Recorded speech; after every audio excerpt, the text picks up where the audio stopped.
my fire starters, I've got to tell you about an oft-forgotten Lovecraftian classic, Dan O'Bannon's The Resurrected. Yes, we're talking about that Dan O'Bannon, the visionary scribe who not only created Alien, he started out with John Carpenter, worked with Jodorowsky on the famously doomed Dune, and was involved with science fiction masterpieces that defined our childhoods and popular culture. Hell, he was the guy behind the trench run in A New Hope. For all the things our boy Dan O'Bannon is known for, this is one that tends to slip under people's radars. While we'll cover a lot of the aspects of the film, The Resurrected was a straight-to-video Lovecraftian horror film, featuring talent from Full Metal Jacket, Fright Night, and Fast Times at Ridgemont High. Wow, that's a lot of Fs. We've even got Jack the Pumpkin King playing Charles Dexter Ward along with the villain, Joseph Curlin. Like, how much better could this get? Check this. The effects were done by Todd Masters. Todd and his company, Masters FX, have been responsible for dozens of movies, effects, and makeup. There are way too many credits to mention, but some of the highlights for me are Tales from the Crypt, What Dreams May Come, Carnival, Fringe, RoboCop 2014, True Blood, Legion, Slither, Red State, and Stargate SG-1. Like, that's a damn impressive resume right there. And that's not even including his early work when he started, which includes Big Trouble in Little China, Night of the Creeps, Predator, and Poltergeist 2. All this comes together in a fusion of Lovecraftian horror with a modern-day noir style, including the femme fatale that thankfully never cheats on her husband, as well as the dispassionate and altogether aloof narration from our scampish detective John Marsh. Even as the oddities press on, the tone skews more toward the mystery than the horror, until we hit a boiling over point, and then we see the grotesque bodies that give the movie its namesake. I guess this is just my way of saying this is a slow burn that ramps up to unspeakable levels of insanity. It's a deceptive film that starts out like a TV movie of the week, a somewhat cringy detective story that starts out simple enough. Now, if you haven't seen this film, don't worry. It's not streaming anywhere, but I have this brand new Scream Factory Blu-ray copy that is up for grabs. I'll have more details at the end of the video, along with it in the description below. If you don't want to ruin the movie for yourself beforehand, why not try your hand getting this movie? So before we get into it, I wanted to thank my patrons, Chris Markinson and Stormy OK. We've recently updated our Patreon page with revamped tiers and extra movie reviews behind the paywall. We are always expanding and shifting, so if you have anything that you'd like to see, let me know in the comments below. Now that we've got that out of the way, let's jump into Dan O'Bannon's love letter to Lovecraft, The Resurrected. Oh, and this is Dubious Consumption.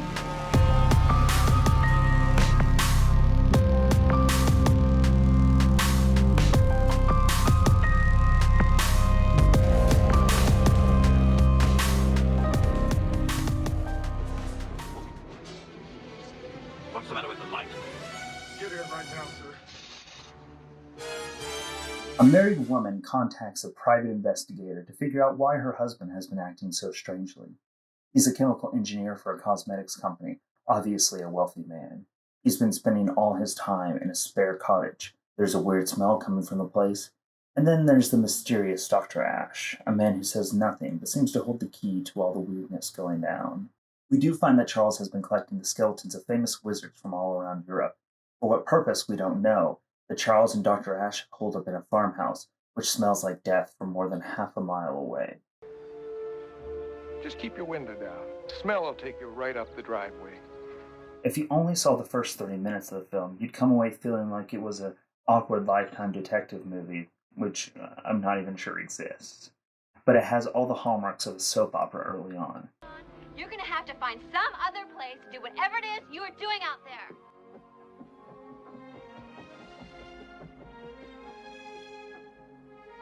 However, when the darkness settles in, it covers the film like a drape. It's one of the few films that uses absolute darkness to help set the mood, especially where it's appropriate. Things only get weirder and weirder as the mystery is unraveled. Around the hour mark is when things truly take a turn for the macabre. We learn that Charles Dexter Ward's ancestor had been practicing necromancy in the catacombs under the farmhouse. And of course, they have to explore the area. Needless to say, things get bloody. Unspeakable creatures abound in the later half, and the concept of life and death are toyed with in increasingly bloody and violent ways.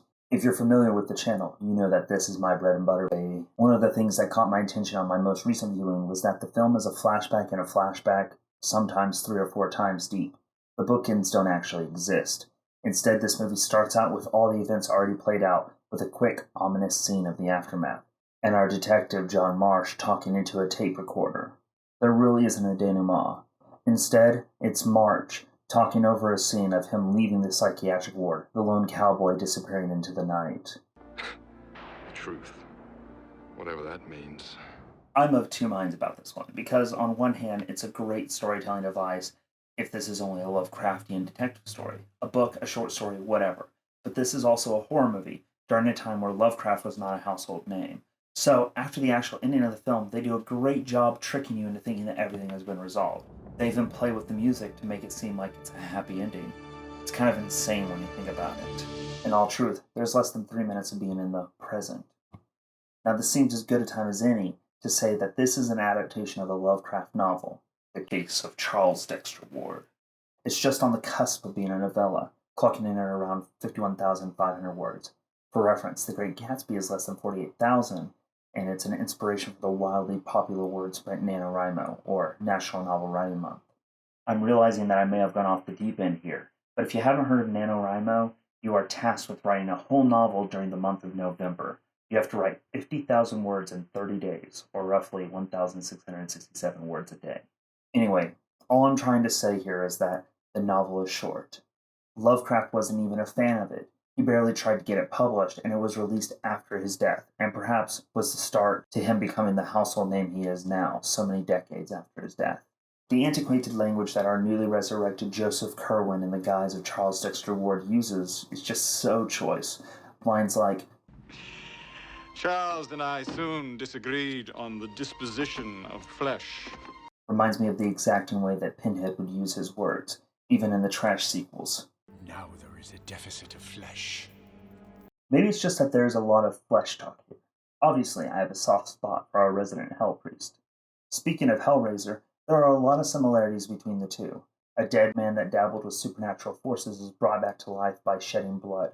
The man takes on the identity of another person only to have those supernatural means reclaim him in the bloodiest way possible. Maybe it's a tenuous connection, but it's there all the same. Now I want to talk a bit about the edit, how it got ripped away from the director, and what makes me so entranced with this film. But before we get to that, the credits. As always, you can support Dubious consumption through Patreon. There are a variety of rewards you can get, as well as future stretch goals for the channel. Please consider supporting us if you like what you're seeing. I recently updated the goals so that we had more stuff like creating a recognition video for my early supporters and creating commentaries on my old videos. If you can't support us by throwing money our way, you can still hit the like, share, and subscribe button. As always, hit the bell to get notifications as soon as I post a new video. You can also find me at justindherd.net, justinherd.com, and at justindherd on Twitter. We now have t-shirts and other merch you can grab, everything from shirts to journals to pillows, just about anything you can imagine. You can find those at TeePublic and Teespring. Be sure to tag me when you receive your merch. I'd love to see it. Links, as always, are in the description. Finally, we're giving away a sealed copy of The Resurrected. Rules are simple. Just post a comment below about what your favorite Lovecraftian adjacent movie is. I'll wait for a week for comments to build up, then choose my favorite. Shoot for the stars. Let me know which ones terrified you, which ones turned you on to the whole subgenre. Hell, even the ones you thought were an unmitigated disaster. It's up to you. Unfortunately, this is for the continental United States only, but still, I'd love to hear your thoughts. Other than that, caveat, have a blast and set some fires. And now, back to The Resurrected. One of the things you have to respect about O'Bannon is that he was obsessed with accuracy and realism. He only wanted the catacombs lit with candles and flashlights the actors were using. At one point, they go to absolute black during a key horror scene, something films rarely do. Later on in the film, Dan wanted to have a realistic amount of blood from someone being decapitated. They were told that there would realistically be about 8 feet of blood in the aftermath. You can see it in the corner of the scene and at the beginning of the film. But they were already in hot water with the MPAA for not only decapitating the head, but throwing it aside. So yeah, they were straddling some lines with how horrific they could actually be. They got away with a lot.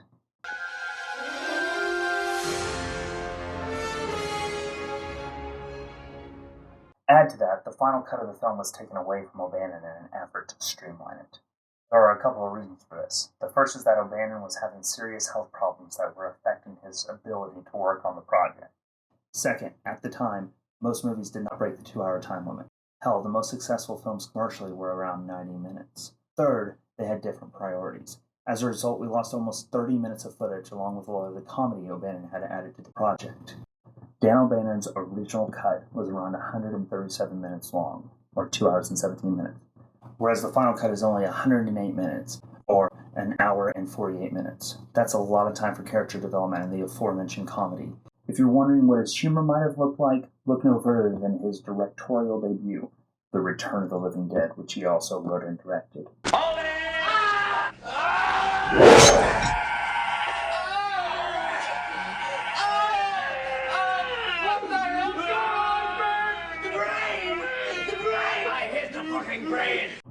That being said, they went through all these hurdles for nothing, because this was only a direct-to-video release and never hit the theaters they were fighting for.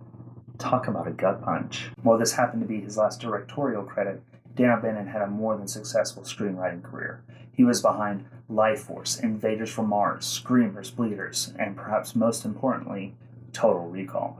One last thing, the curious thing about The Resurrected is that it's a combination of what Dan O'Bannon was trying to do with his adaptation and then coming across Brent V. Friedman's Shadowbrain script, which dealt with the same subject matter, but had one important difference. He had figured out the last act. It was an issue O'Bannon had not cracked. The destinies of all things, living and dead, are mine. Lovecraft's original story starred a doctor who acted as a detective to figure out this strange case. Instead, they changed him to an actual private investigator, which helped clean up the story and give him some more experience. The last act in the asylum is almost entirely from the original script for Shatterbrain, while most of the rest of the movie is what O'Bannon wanted to do with the story instead. So, to bring it all back together, there's something about this film that keeps drawing me back. Maybe it's the tonal dissonance between the beginning and the end. Honestly, I realize that this is another film in my delayed gratification series that I seem to be doing. Other movies I've previously covered that fit into this are Cigarette Burns, Midsummer, Suspiria 2018, Mother, along with a few that I could squeak in maybe, like the Viscera Orgy from Daybreakers. Regardless, I think that it tries its best to accurately reflect what a Lovecraft horror would be like. Like, no one is fooled by the 200-year-old warlock posing as a modern-day chemist. Charles. You must excuse my speech. I'm grown physical from this cursed river air. That's not my husband. It's all about how obvious meddling with the dead in the current day sets everyone on edge. The police have been called. People don't want to deal with him, and he's quickly thrown in an insane asylum by his wife. Other than the dry feel to the proceedings, the thing that sticks out to me is the creature effects are quite effective. They are grotesque, barely human creatures that have been given life thanks to the chemicals. It's an ingenious way of giving us something familiar but altogether untenable. I love how gnarly Joseph Kerwin's fight scene is, how he takes out the orderly, and when Charles Dexter Ward's bones come to reclaim what's theirs. It's a gloriously bloody scene that cements this as a modern-day horror classic. And that's it. What do you guys think? Is this a worthwhile addition to the Lovecraft adaptations, or just another failure? Did you like the tonal shifts, or did they leave you feeling cold and distant? Remember, let me know what your favorite Lovecraftian-inspired film is for a chance to win this sealed copy of The Resurrected. Hopefully this goes well because I'd love to spread copies of the films I cover in the future, and this will be an interesting test case. Until next time, this has been Dubious Consumption. My name is Justin D. Hurd, and I'm outro.